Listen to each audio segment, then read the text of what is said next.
Coming back in with Beatitudes, part 4 with Blessed are those who mourn, for they will be comforted. We had left off with vulnerability in God's presence. And it was by embracing vulnerability in the times of sorrow, individuals create an opportunity to experience God's healing and presence.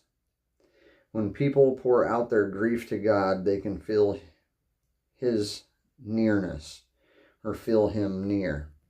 So there's two different things that I want to break down in that quickly. We had went over the brokenness.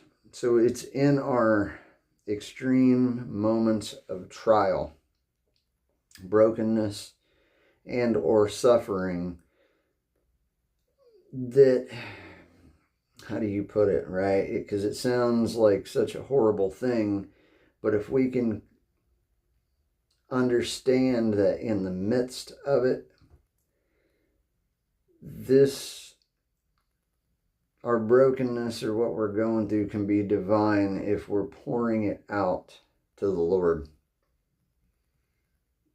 I don't even know how to describe it. There's something spiritual and divine that happens that allows us to be able to connect with the Lord when it is pure and true. Again, there's hardly words to put it into description.